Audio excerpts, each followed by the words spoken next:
आज ना चैतन्याने खूप मजा घेतली आहे प्रेक्षकांनो अर्जुनची आणि पूर्णाई स्वतः या रविराजांकडे गेल्यात. काय कसं झालं ते बघा, खूप छान आहे आज. तर आता ही अस्मिता सगळं काही डिटेल सांगते प्रियाला की ती पळत होती वगैरे, सायली आणि मम्मा तिला ओरडली. मग त्यावरती ही प्रिया तिला सुचवते की तू एक काम कर, असं काहीतरी कर की सायली पडली पाहिजे आणि मग तिला हॉस्पिटलमध्ये नेतील आणि तिच्या खोट्या प्रेग्नन्सीचं बिंग फुटेल. अस्मिताला ही कल्पना जाम आवडली आहे. प्रिया म्हणते मग तिथे गेल्यावर तू एवढे वाद वाढव ना, आगीत तेल होत, इतकं तेल होत की ते खरे नवरा बायको नाहीये हे सगळ्यांना कळलं पाहिजे. प्रेक्षकांनो, या दोघींचं वय असे की या वयात ना बऱ्याच मुली खूप साऱ्या जॉब करतात, पण या दोघींना कामं नाहीयेत. कोणीतरी कामाला लावा रे यांना. पुढे आपण बघतोय की अर्जुन खूप टेन्शनमध्ये असतो. कल्पनाताईचा आनंद आणि या सगळ्याचं काय करावं या विचारात असतो तो. तेवढ्यात चैतन्य येतो, कशी तरी फाईल देतोय त्याला आणि तो फोटो बघतोय अर्जुनच्या लहानपणीचा आणि आश्चर्यचकित होतोय आणि म्हणतो ए हे काय अर्जुन. चैतन्याचे एक्सप्रेशन मात्र खूप भारी होते. चैतन्य अर्जुनला म्हणतो ए हे काय आहे, अरे तुमचं प्रेग्नन्सीचं प्रकरण इथपर्यंत पोहोचलं. अरे काय अर्जुन, अजून तू सांगितलं नाहीस का सायली प्रेग्नेंट नाहीये म्हणून. अर्जुन म्हणतो कसं सांगू, अरे मम्माची एक्साइटमेंट बघ आधी, तिला हर्ट न करता कसं सांगायचं हे तूच मला सांग. तेवढ्यात कल्पनाताई याच्यासाठी कॉफी घेऊन येतात वरती. ए चैतन्य हे घे कॉफी. आणि काय रे तू अर्जुन सांगितलंस की नाही तुझ्या मित्राला गुड न्यूज. सायली पण वर येते तेवढ्यात. मग या कल्पनाताई म्हणतात तू कशाला वर आलीस, अगं तुला वर खाली करायला नको म्हणूनच मी चैतन्याला कॉफी घेऊन आले ना. ए ऐकत का नाहीस ग तू माझं सायली, आता ना मी तुला बांधून ठेवेल ऐकलं नाहीस तर. आणि मध्येच चैतन्य मोठ्याने हसायला लागतो. कल्पनाताई म्हणतात काय रे अर्जुन, तू मित्राला सांगितली नाहीस का गुड न्यूज, लाज वाटते की काय. चैतन्य अजून मजा घेत असतो अर्जुनची. तो म्हणतो की काय बरं मावशी काय बातमी आहे, अरे किती सस्पेन्स क्रिएट केलाय तुम्ही, सांगा तरी काय आहे. मग कल्पनाताई म्हणतात अरे चैतन्य खूप मोठी गुड न्यूज आहे, अरे आपल्या अर्जुन सायली आई बाबा होणार आहेत आणि तू काका होणार आहेस काका. आणि चैतन्य म्हणतो अरे वा मावशी आजी काय बातमी दिली. तो सायलीचं आणि अर्जुनचं अशा प्रकारे अभिनंदन करतो आणि म्हणतो काय न्यूज दिली आहेस तू, जबरदस्त, मी काका होणार आहे. वा वा वा मावशी, मला तर सगळ्या जगाला ओरडून सांगावं असं वाटतंय की मी काका होणार आहे. मग कल्पना ते म्हणतात अरे थांब थांब थांब, अरे अजून कोणाला सांगायचं नसतं चोरोटी झाल्याशिवाय, तू घरातला आहेस ना म्हणून तुला सांगितलं. 3 महिन्यापर्यंत कोणाला काही सांगायचं नाही बरं का चैतन्य. चैतन्य म्हणतो ओ असं आहे का, तुला सांगतो मावशी आजी किती जबाबदारी आहे माझ्यावरती. म्हणजे बघ ना, होणाऱ्या बाळाला एक काका वकिली शिकवल आणि एक काका डॉक्टर शिकवल. नाही पण वकिली पण त्याचा बाप शिकू शकतो की, मग मी काय शिकू गड्या त्याला. अर्जुन म्हणतो आती बोलायचं शिकव तू त्याला. कल्पनाताई म्हणतात म्हणजे काय, त्याने बडबड केलीच पाहिजे.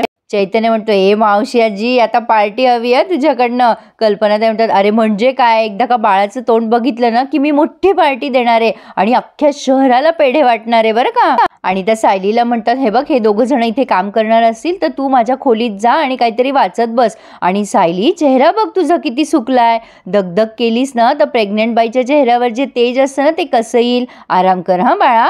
प्रेक्षकांनो, आजी व्हायचा उत्साह असतोच, पण कल्पनाताईंचा उत्साह म्हणजे बाप रे बाप. त्या गेल्यात आता आणि मग अर्जुन इतका चिडतो चैतन्यवर आणि म्हणतो काय चाललंय तुझं, ओरडून सांगणार आहेस का जगाला आम्ही आई बाबा होणार आहे ते, आणि वकिली शिकवणार आहेस का तू. तू वकील नाही रे, तू ऍक्टर व्हायला पाहिजे होतंस. चैतन्य म्हणतोय माझं काय, मी मावशीची एक्साइटमेंट तिला खरी वाटावी म्हणून करत होतो. पण हे अर्जुन हे मला जाम भारी वाटतंय रे, मी एका बाळाचा काका होणार आहे रे. वा चैतन्य काका ऐकायलाच किती भारी वाटतंय नाही. सायली म्हणत असते चैतन्य सर आहोत तुम्ही तरी मस्करी नका ना करू आमची. आई काय म्हणायला माहितीये ना तुम्हाला, आधी त्या डोहाळ जेवणाचा विचार करत होत्या, आता तर त्या बारशापर्यंत जाऊन पोहोचल्यात. अर्जुन सर माझ्यासाठी हे खूप अवघड होत चाललंय. अर्जुन म्हणतो माझ्यासाठी सुद्धा, आता यातून कसा मार्ग काढायचा ना काही कळत नाहीये. आणि सगळेच्या सगळे त्या बाळाच्या फोटोकडे बघायला लागतात. आणि पुढचा प्रसंग पण खूप अप्रतिम आहे प्रेक्षकांनो. रविराज आणि पूर्णाजीची भेट खूप छान वठवलाय हा सीन त्यांनी. रविराज वाचत बसलेले असतात, पूर्णाईला बघून ते पटकन जवळ येतात आणि म्हणतात अरे पूर्णाई तुम्ही इथे, सगळं ठीक आहे ना. पूर्णाजी म्हणतात ठीक असणं नसणं कुणी ठरवायचं, एखाद्या गोष्टीकडे आपण कुठल्या नजरेनं पाहतो ना त्यावरती ते अवलंबून असतं. रविराज सुमनला आवाज देतात. सुमन म्हणते, अगं बाई पूर्णाई, तुम्ही अचानक कसे काय आलात?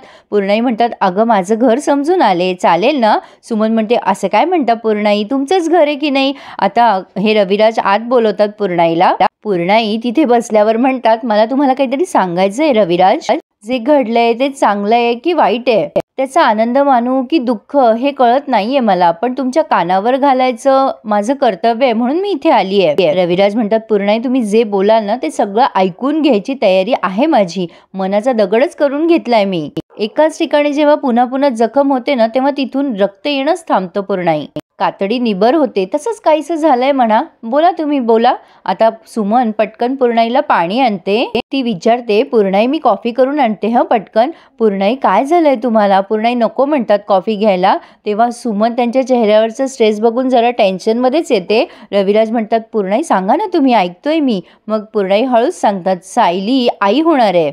पण रविराजांची रिॲक्शन मला खूप आवडली. ते म्हणतात, चांगलंय की, आनंदाची बातमी आहे. मग पतवंड खेळणार आहे तुमच्या मांडीवर. असं उदास काय तुमचा चेहरा? मग पूर्णाई म्हणतात, अर्जुन बाप होणार आहे ही आनंदाचीच बातमी आहे, पण माझ्या पतवंडाची आई तन्वी असायला हवी होती. म्हणजे अगदी कालपर्यंतच मला आशा होती हो, ही सायली अर्जुनच्या आयुष्यातून निघून जाईल, मग मी माझी नाचून म्हणून तन्वीला दिमाखात घरी आणेल. पण नियतीच्या मनात काहीतरी वेगळंच होतं. मी सायलीला बाहेर काढलं असतं, पण अर्जुनच्या बाळाला कशी बेघर करू? सुमन म्हणते, पूर्णाई तुम्ही किती विचार करताय या सगळ्याचा, आता हा विचार करू नका. पण पूर्णाई म्हणतात, प्रतिमाला दिलेलं वचन मला नाही विसरता येते ग, पण आता तर होती नव्हती ती पण आशा सगळी धुळीला मिळाली आहे. रविराजांचं उत्तर मला फार आवडलंय. ते म्हणतात की तुम्हाला आशा होती पूर्णाई, पण माझी आशा त्या दिवशी संपली ज्या दिवशी त्याने सायलीशी लग्न केलं. कितीही प्रयत्न केले असते ना पूर्णाई तुम्ही, तरी मी तन्वीचं लग्न अर्जुन सोबत होऊच दिलं नसतं. ज्याचं तन्वीवर प्रेमच नाहीये अशा मुलाशी तन्वीचं लग्न मला करायचंच नव्हतं. पूर्णाई म्हणतात, अर्जुनचा तन्वीवर खूप जीव होता हो लहानपणी. रविराज म्हणतात, पूर्णाई लहानपणी जीव लावणं वेगळं आणि मोठेपणी बायको म्हणून जीव लावणं वेगळं. म्हणूनच तुम्हाला देण्यासाठी एक आनंदाची बातमी आहे माझ्याकडे. तन्वीचं लग्न मी अशा मुलाशी ठरवलंय जो आयुष्यभर तिच्यावर प्रेम करेल. विपुल नाव आहे त्याचं. माझ्या तन्वीला तो आयुष्यभर छान सांभाळेल. आता ही बातमी ऐकून पूर्णाईचा चेहरा पडलाय, पण इकडे चैतन्याचा हसू काही थांबे ना. तो हसतोय आणि बघ अर्जुनला सॉरी म्हणतोय आणि म्हणतोय, कसलं भारी आहे रे हे अर्जुन. नाही बघाची सायली होती म्हणून मी काही बोललो नाही, पण तुम्ही दोघांनी बाळ होण्याचा काही इनोव्हेटिव्ह मार्ग शोधलाय का? म्हणजे बघा, काही नैसर्गिक मार्ग असतात, काही सायन्सने निर्माण केलेले मार्ग असतात, पण तुम्ही दोघं त्याच्याही पलीकडे गेलात रे. काही न करता काय झालंय याचं? चैतन्य म्हणतोय, तुमच्याकडे बघून ना जगातले सगळे गायनायक आणि सायंटिस्ट थक्क होऊन जातील. आता अर्जुन एवढाच चिडतो आणि म्हणतो, तू जरा तुझं तोंड बंद ठेवशील का प्लीज? तरी पण चैतन्य म्हणतो, शेवटचं विचारतोय फक्त. नाही म्हणजे खूप खूप अभिनंदन होणारे बाबा. नाही पण तुला एक सांगतो अर्जुन, मला ना पुतण्यापेक्षा पुतणीच चालेल.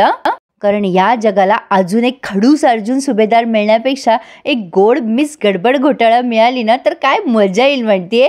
पण पूर्णाईचा चेहरा मात्र पडलाय. तन्वीचं लग्न तुम्ही ठरवलं असं त्या रविराजांना विचारताय. आता सुमन म्हणते, तुम्ही ना एकदा भेटा विपुलला, तुम्हाला पण खूप आवडेल तो. मग रविराज म्हणतात, काळजी नका करू, तुमचा नातू कोणालाही न सांगता परस्पर लग्न जरी करून आला असेल ना तरी मी मात्र तुम्हाला तन्वीच्या लग्नाला नक्की बोलवेल पूर्णाई. कारण तिचं लग्न कोणाच्याही स्वप्नावर निखारे ठेवून नाही ना होणार. पूर्णाई आता रडायला लागतात आणि म्हणतात, मी म्हणाले ना कुठली गोष्ट आनंदाची आणि कुठली गोष्ट दुःखाची हे मला आता ठरवताच येत नाहीये.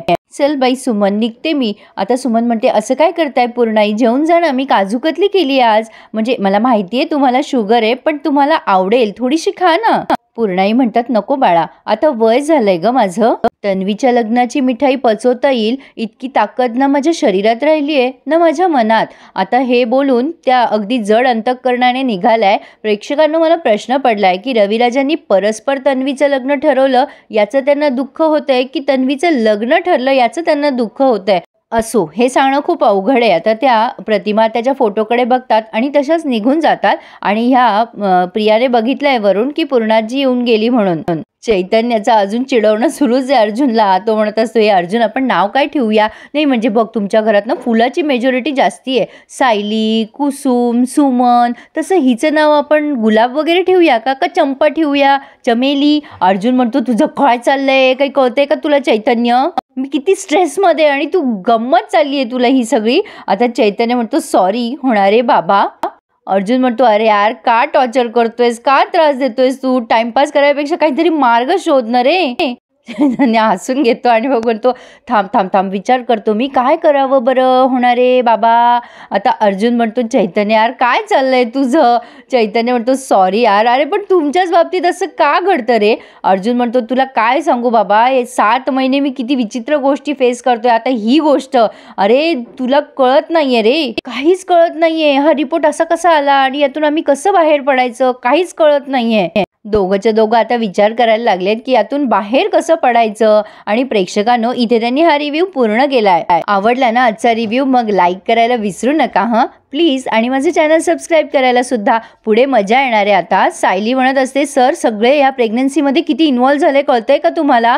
अर्जुन म्हणतो, "मग जा खाली सांगून द्या सगळ्यांना की हे सगळं पॉसिबलच नाहीये, आपण खरे नवरा बायको नाहीच आहे ना, जा सांगा खाली जाऊन." आता ही सायली काय करते, दवाखान्यात फोन करून विचारते की "मी तुमच्या हॉस्पिटलमध्ये काही टेस्ट केल्या होत्या, म्हणजे वेगळ्याच कारणासाठी टेस्ट केल्या होत्या, पण त्यात रिपोर्ट काहीतरी वेगळेच आले हो, म्हणजे त्यात गरोदर आहे असं कळलंय मी, पण आमचं तर लग्नच झालेलं नाहीये." आणि तिकडनं ती बाई म्हणत असते, "हो का, अच्छा." म्हणजे तिकडनं कोणीतरी बोलतंय असं त्यांनी दाखवलंय. तर आता अर्जुन हे सगळं अर्धवट ऐकतो आणि सायलीला जाब विचारतो, "तुम्ही काय वेड्याबिड्या झालात की काय?" तो आधी फोन कट करतो आणि म्हणतो, "कोणाशी बोलत होतात तुम्ही? कोणाला सांगत होतात की आपण खरे नवरा बायको नाहीये?" आणि मग सायली म्हणते, "अहो हॉस्पिटलमध्ये हो." प्रेक्षकांनो, आता लवकरच या मालिकेचा महा रिव्ह्यू दाखवण्यात येणार आहे. तर त्यामध्ये ही सायली स्वतःहून सगळ्यांना सांगणार आहे की ती गरोदर नाहीये. तर आता बघूयात या सगळ्या गोष्टीमुळे सायली घराबाहेर जाते की काय. पण आजचा रिव्ह्यू मस्त होता ना, मग लाईक आणि सबस्क्राईब नक्की करा हं. धन्यवाद.